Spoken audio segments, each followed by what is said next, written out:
पुण्यश्लोक अहिल्यादेवी होळकर शेतकरी कर्जमुक्ती योजना 2026 चे नियमित कर्ज फेडणाऱ्या शेतकऱ्यांना प्रोत्साहनपर लाभ देणार असल्याबाबतची माहिती जिल्हा उपनिबंधक सहकारी संस्था समृद्ध जाधव यांनी दिली आहे। जे नियमित कर्ज परतफेड करतात त्या शेतकऱ्यांना याच्यामध्ये प्रोत्साहन 50,000 पर्यंतची रक्कम मिळणार आहे।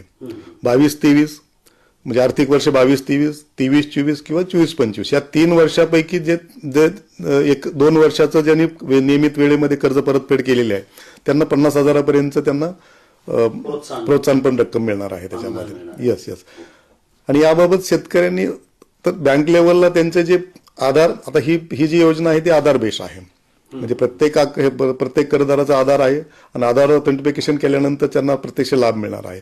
तर याच्यामध्ये बहुतेक आमच्याकडे सहकारी संस्थामार्फत किंवा सहकारी बँकेमार्फत जी माहिती भरलेली आहे तर त्यामध्ये ते आधार असलेल्या सर्व सभासदाची माहिती भरलेली, फक्त आधार नसलेले फार कमी सभासद आहेत। म्हणजे साधारणतः माझ्याकडे जर हे केलं तर आपल्या जिल्ह्यातनं 4-5 असे शेतकरी आहेत की जे आधार नसलेले, बँक खातं आणि त्यांचं जे कर्ज खातं आहे तर त्याच्याशी ते आधार संलग्न केलेलं। यस हो, ॲग्रीस्टॅक असलेले शेतकरी आणि आधार बेस असलेले असे दोन्ही शेतकरी आपण याच्यामध्ये घेतलेले आहे। कारण जास्तीत जास्त आधार म्हणजे आता इथून पुढे जे योजना आपण हे करतो ते ॲग्रीस्टॅक बेस असणार आहेत आणि त्याला आधार पण लिंक असणार आहे, त्यामुळे ते ॲग्रीस्टॅकचा पण याच्यामध्ये अंतर्भाव करण्यात आला। सद्यस्थितीमध्ये आपण जे सहकारी बँकेमार्फत जे साधारणतः आम्ही 59,000 पर्यंतचे शेतकऱ्यांची माहिती अपलोड केलेली आहे।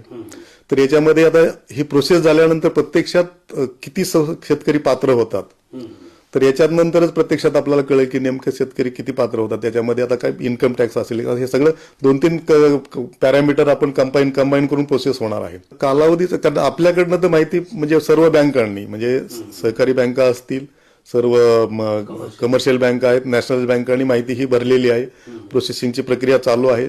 तर साधारणतः किती कालावधी लागेल पण ही सध्या लवकरच होईल असं अपेक्षित आहे।